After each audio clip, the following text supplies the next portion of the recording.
વાવાઝોડાની અસર દરિયા કિનારાના વિસ્તારોમાં દેખાયા। માંગરોળ, ચોરવાડ સહિતના દરિયા કિનારાના વિસ્તારોમાં ભારે પવન છે। ગાજવીજ સાથે કમોસમી વરસાદનો માહોલ છવાયેલો છે। ભારે પવનને કારણે લોકો વાવાઝોડાનો અહેસાસ કરી રહ્યા છે। તોફાની પવન ફૂંકાઈ રહ્યા હોવાની વાત જે છે તે જૂનાગઢમાં પણ જોવા મળી રહી છે। જે રીતે અમરેલી, ગીર સોમનાથની અંદરના દ્રશ્યો છે, ગોંડલની અંદરના દ્રશ્યો છે, તેવા જ દ્રશ્યો જૂનાગઢમાં પણ જોવા મળી રહ્યા છે। જૂનાગઢની અંદરના દ્રશ્યો માળિયા, માંગરોળ વિસ્તારના છે કે જ્યાં આગળ તોફાની પવન સાથે વરસાદ વરસી રહ્યો છે। જે રીતની હવામાન વિભાગની હવામાન નિષ્ણાંતોની આગાહી હતી તે પ્રમાણેનો વરસાદ અત્યારે જોવા મળી રહ્યો છે અને હજી આગામી 4 થી 5 દિવસ આ પ્રમાણેની પરિસ્થિતિ રહી શકે છે। તો જૂનાગઢના કિશોદના અજાબમાં ધોધમાર વરસાદ, ભારે વરસાદના પગલે રસ્તા ઉપર પાણી ફરી વળ્યા છે। કમોસમી વરસાદથી જગતનો તાત મુશ્કેલીમાં છે। ખેડૂતોના ઉભા પાકને ભારે નુકસાન થયું છે। હજુ પણ ભારે વરસાદની આગાહી છે। કેશોદના ગ્રામ્ય પંથકમાં વરસાદી માહોલ યથાવત જોવા મળી રહ્યો છે।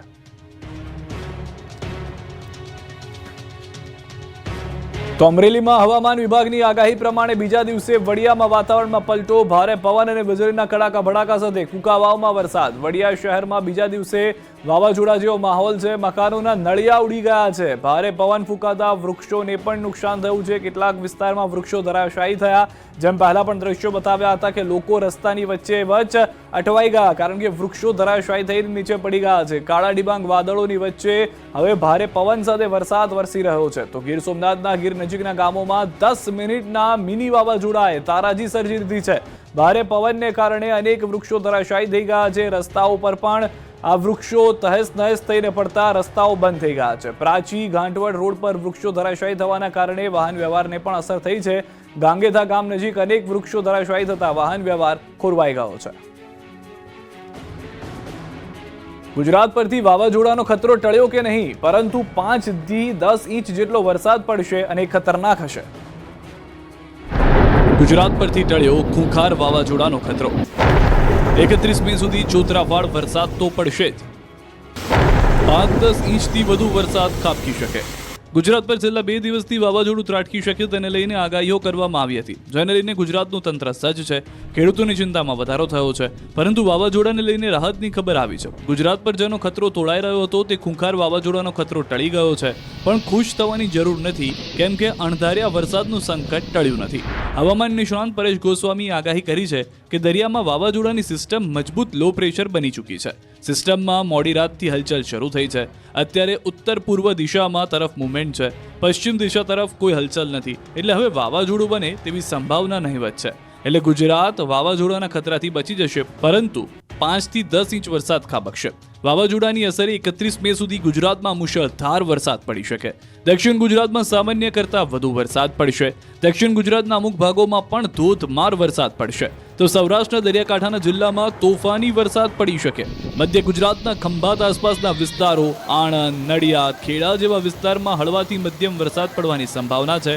બોટાદ, ભાવનગર, અમરેલી, ગીર સોમનાથ, જૂનાગઢ અને રાજકોટ જેવા વિસ્તારમાં વરસાદ પડી શકે। ગાજવીજ અને તોફાની પવન સાથે વરસાદ પડી શકે। ગુજરાત અને મહારાષ્ટ્ર બંને રાજ્યોની અંદર મુશળધાર વરસાદોની શક્યતાઓ છે। ખાસ કરીને મહારાષ્ટ્રના અનેક ભાગોની અંદર ધોધમાર વરસાદ પડી શકે છે, જેમાં મુંબઈની અંદર અતિ ભારે વરસાદોની પણ સંભાવનાઓ છે અને આપણા ગુજરાતના દક્ષિણ ગુજરાતના તમામ જિલ્લાઓ છે એની અંદર પણ સામાન્ય કરતા વધારે વરસાદ અને અમુક સેક્ટરોની અંદર ભારેથી અતિ ભારે વરસાદ પણ નોંધાય। અંબાલાલ પટેલની પણ ઘાતક આગાહી। બીજી તરફ હવામાન નિષ્ણાંત અંબાલાલ પટેલે પણ વરસાદને લઈને ઘાતક આગાહી કરી છે। અંબાલાલ પટેલના મતે વાવાઝોડું બને કે ન બને, ગુજરાતને ગમરોળશે વરસાદ। મે મહિનાના અંતમાં ગુજરાત ભારે વરસાદની વકી 28 થી 31 વચ્ચે ગુજરાતમાં વરસાદનું જોર વધશે। દક્ષિણ ગુજરાતમાં ભારે વરસાદ થઈ શકે। કેટલાક ભાગોમાં 10 ઇંચથી વધુ વરસાદ થઈ શકે। જૂન પ્રારંભે પણ ગુજરાતમાં વરસાદ થઈ શકે। લગભગ મુંબઈ મહારાષ્ટ્રના ભાગોમાં લો પ્રેશર એરિયાનો ફેલાવો રહેશે અને મુંબઈ મહારાષ્ટ્રમાં લગભગ 15 ઇંચ વરસાદ થવાની શક્યતા રહેશે। દક્ષિણ ગુજરાતમાં વલસાડ ભાગમાં 10 ઇંચથી વધુ વરસાદ થવાની શક્યતા રહેશે, પરંતુ તારીખ 28 થી 31માં વરસાદનું પ્રમાણ વધશે। સંભવિત વાવાઝોડાની અસરે ગુજરાતમાં 5 દિવસ વરસાદ ભૂક્કા બોલાવશે।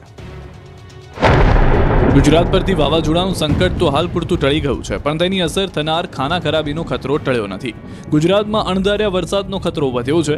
ખેડૂતોની માથે મોં માંગી નહીં પણ બળજબરીથી થોપી દેવાયેલી આફત આવી રહી છે. હવામાન વિભાગે આગામી 5 દિવસ સુધી ભારે વરસાદની આગાહી કરી છે. 27 મે સુધી તોફાની વરસાદ પડશે. સૌરાષ્ટ્ર, કચ્છ અને દક્ષિણ ગુજરાતમાં ગાજવીજ સાથે વરસાદ દબદબાટી બોલાવશે. 2 દિવસ થંડરસ્ટોર્મ એક્ટિવિટી થશે. 2 દિવસ સુધી 50 થી 60 કિલોમીટરની ઝડપે પવન ફૂંકાશે. સાથે માછીમારોને દરિયો ન ખેડવા પણ સૂચના અપાઈ છે. आने वाला अगले 5 दिन तक मतलब 23 से लेकर 27 मई तक हम लोग हेवी रेनफॉल का वार्निंग दे रहे हैं. और जो मेनली जो साउथ गुजरात की डिस्ट्रिक्ट्स है इसमें और जो सौराष्ट्र की साउदर्न डिस्ट्रिक्ट है इसमें हम हेवी रेनफॉल वार्निंग दे रहे हैं. સંભવિત વાવાઝોડાની અસરે ગુજરાતનો દરિયો તોફાની બન્યો. સમુદ્રમાં વાવાઝોડું આવવાની શક્યતાએ ગુજરાતનો દરિયો પણ તોફાની બન્યો છે. સુરતના દરિયા કિનારે કરંટ જોવા મળ્યો. હજીરાની સુવાલી બીચ ખાતે દરિયામાં કરંટ જોવા મળ્યો. અરબી સમુદ્રમાં લો પ્રેશર સર્જાતા દરિયો ગાંડોતૂર બન્યો, જેને લઈને કાંઠા વિસ્તારને એલર્ટ રહેવા સૂચના આપી છે. તો ખતરનાક વાવાઝોડા અને તોફાની વરસાદની આગાહીના પગલે ભરૂચનું તંત્ર પણ સજ્જ થઈ ગયું. અધિકારીઓ દ્વારા તમામ માછીમારોને દરિયો ન ખેડવા કડક સૂચના આપવામાં આવી. સાથે જ મીઠાના અગરોમાં કામ કરતા અગરિયાઓને શેલ્ટર હોમ અથવા અન્ય સલામત સ્થળે ખસેડવાની કામગીરી માટે સૂચના કરી છે. દક્ષિણ ગુજરાત વીજ કંપનીની ટીમો સ્ટેન્ડ બાય પર રાખવામાં આવી છે. તેમજ ભારે પવન અને વરસાદને કારણે ઝાડ ધરાશાયી થવાની ઘટના બનવાને લઈને તાત્કાલિક કાર્યવાહી માટે સૂચનાઓ અપાઈ છે. આ તરફ ગીર સોમનાથ જિલ્લા પ્રશાસન સજ્જ બન્યું. દરિયા કિનારા પર માછીમારી કરતા તમામ માછીમારોને પરત આવવા આદેશ કરાયા. 600 બોટ માછીમારી કરવા ગઈ હતી, જેમાંથી મોટાભાગની બોટ હાલ પરત ફરી. સાથે સાથે જિલ્લાના તમામ કંટ્રોલ રૂમ કાર્યરત કરવામાં આવ્યા. પ્રશાસન સજ્જ બન્યું. જો અરબી સમુદ્રમાં વાવાઝોડું વધુ સક્રિય બનશે તો એનડીઆરએફની ટીમો પણ બોલાવવામાં આવશે. જૂનાગઢનું તંત્ર પણ એક્શન મોડમાં આવી ગયું છે. માંગરોળ બંદરની 2000 બોટને પરત બોલાવાઈ છે. માછીમારોને દરિયો ન ખેડવા સૂચના આપી છે. તમામ બોટ બંદર પર લાંગરી દેવામાં આવી છે. રાજકોટમાં મિની વાવાઝોડાએ સર્જી તારાજી, ખેતરોમાં ભારે નુકસાન. વાવાઝોડાની સંભાવના વચ્ચે રાજકોટ પંથકમાં મિની વાવાઝોડા સાથે વરસાદ ખાબકતા ચારે બાજુ તારાજી સર્જાઈ. રાજકોટના ગામડાઓમાં ભારે પવન સાથે અણધારી આફત ત્રાટકતા ખેતરો ખેદાન મેદાન થઈ ગયા. એવો પવન ફૂંકાયો કે ખેતરોમાં પાક તો જમીન દોસ્ત થયો, સાથે જ અનેક વૃક્ષો અને વીજપોલ પણ ધરાશાયી થઈ ગયા. વાવાઝોડાથી વિનાશના દ્રશ્યો રાજકોટના કાંગસિયાળી ગામના છે. અહીં પહેલા તોફાની પવન ફૂંકાયો અને પછી છોતરાફાડ વરસાદ આવતા ખેડૂતોની નજર સામે જ તેમની મહેનત ધોવાઈ ગઈ.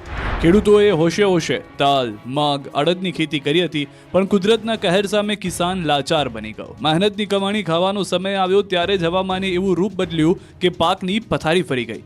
વરસાદ એવો વિનાશ વેર્યો કે બધું જ તબાહ થઈ ગયું. બીજી તરફ ખેતરોમાં ઠેર ઠેર પાણી ભરાયા.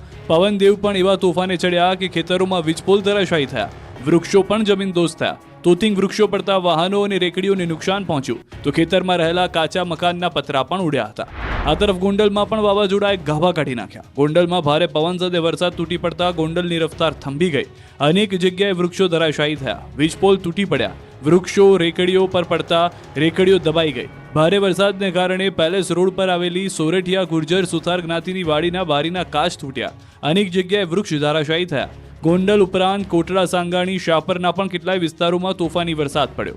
વાવાઝોડાની પ્રચંડ તાકાતના દ્રશ્યો પણ જોઈ લો. અમરેલીના વડિયા શહેરમાં તોફાની પવન સાથે વરસાદ ખાબકતા મુખ્ય બજારમાં આવેલ દુકાનોના હોર્ડિંગ્સ અને બોર્ડ હવામાં ફંગોળાયા.